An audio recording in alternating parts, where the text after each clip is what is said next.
Director-elect Davis, will you please come forward? So raise your right hand and repeat after me. I state your name. I, Eliza Davis, Do solemnly I swear. feel like it's always been a calling to be a part of education. I worked in education for many years as a language teacher and as a Native American liaison. When I came back to the tribe as the custodial manager, and then in my current position as the Director of General Services, I missed that work and missed my colleagues, missed the kids.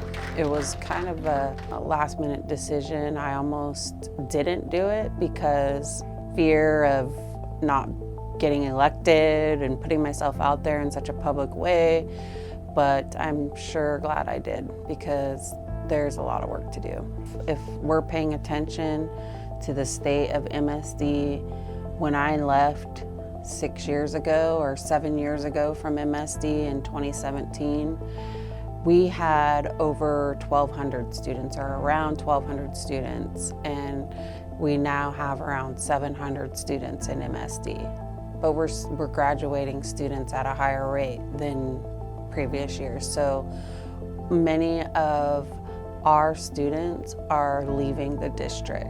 The district is somehow failing our students. Having a voice for our kids on that board is huge. It is a very scary time for MSD. Like, the next step, if MSD can't figure out the financial situation, is dissolution of MSD school district. And that would be devastating for all of our students if that happened. But what I plan to do is just get in there, learn discussions that they're having about how they can make up for this deficit and budget, but also bring forward some outside the box ideas. I'm just gonna get in there, learn everything, and then try to use my strengths to help move us forward. Follow in footsteps of really amazing educators. You've been an educator for a long time.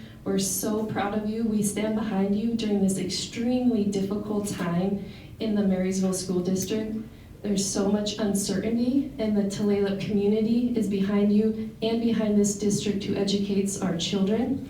And we can never forget. I knew that people would show up. That's what we do. A Tulalip community, we show up for our people. I do have, obviously, anxiety and nerves because I'm kind of like, oh my gosh, what did I get myself into? I just have so much gratitude for my family, my support system, and the community that showed up that believe in me and support this role that I'm about to embark on. I am able to follow in the footsteps of my grandfather. For one, I know he wasn't on the school board, but he was a very strong advocate for all education. I've actually had conversations with Pinot. He's kind of mentoring me a little bit about make good decisions and staying strong and continuing that work that's needed for our kids, and not just our kids, but all kids. I really want to stress that. Like, we have a pretty large school district, so I just feel very honored that people believe in me enough to check that little box by my name on that ballot. And I cannot stress how important it is for our community and families. If you're auntie, if you're uncle, if you're grandma, grandpa, mom, dad, big brother, sister, to be good partners in education. It's a public education.